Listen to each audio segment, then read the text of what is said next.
مرحبا وأهلا فيكم.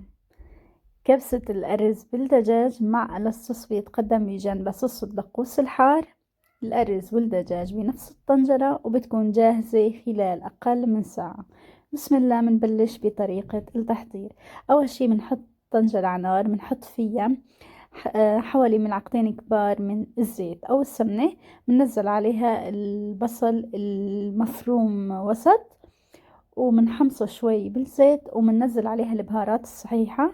حطيت لومي، قرفة وقرنفل وحبة هيل وورق غار، ومنحمصن كمان لحتى تطلع ريحتن. وبعدين مننزل عليهن قطع الفروج. عملت فيه شقوق، هاي الشقوق بتساعد على انه يستوي بسرعة اكتر، وبتفوت التتبيلة لجوا قطع الفروج، ولما بنحمره بالفرن بيعطي منظر اجمل. هلا رح احمص مع البهارات الصحيحة والبصل.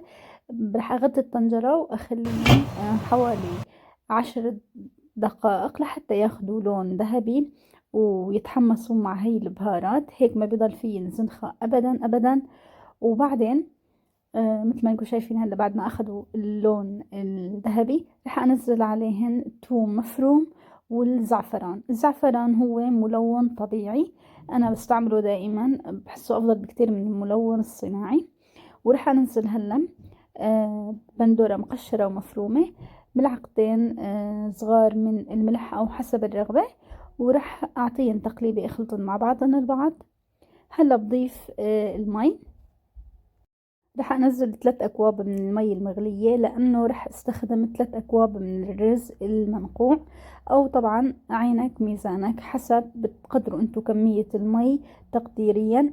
بتحسبوا حساب انه كمان رح تنزل سوائل من الخضرة ومن دهن الفروج، وبتقدروها مع كمية الرز. هلا بنخلي الدجاج لبين ما يستوي بشكل كامل. بعد الاستواء بشكل كامل رح ارفع الدجاج من الطنجرة، احطه بصينية الفرن، وشلت البهارات الصحيحة وراح احط بهارات الكبسة: كركم، الكزبرة الناشفة، فلفل احمر، فلفل اسود، زنجبيل. راح اضيفن على المرقة، وراح اضيف الارز المنقوع لمدة نصف ساعة. حطيت 3 اكواب من الرز المنقوع. بحركن شوي، وهلا منغطيه وعلى نار هادية منخليه لبين ما يستوي بشكل كامل.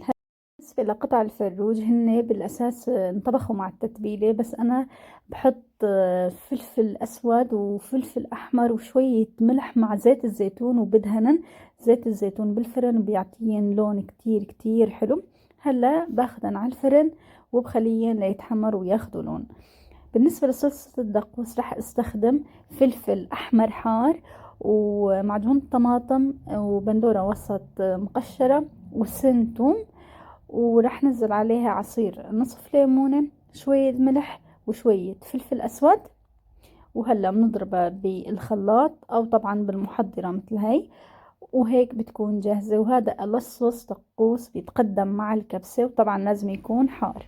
هلا هون بعد ما استوى الرز على نار هادية، ومثل ما انكم شايفين اخذ هذا اللون الاصفر، لون طبيعي من الزعفران اللي حطيناه مع المرقة. وهون مثل ما انكم شايفين قطع الفروج كمان اخذت لون بجنن. هذا اللون اللي اخذوه بيرجع لزيت الزيتون لما بينحط مع التتبيلة، عن جد بيعطي لون بشهي.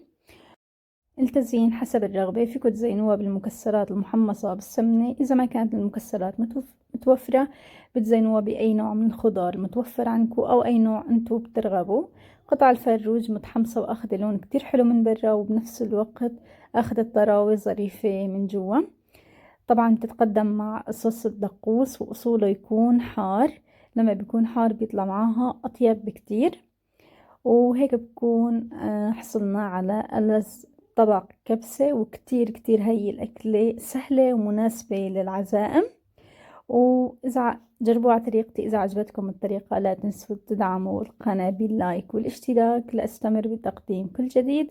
وألف صحة وهنا مقدما. إن شاء الله يعجبكم الفيديو. نلتقي إن شاء الله بفيديو جديد، والسلام عليكم.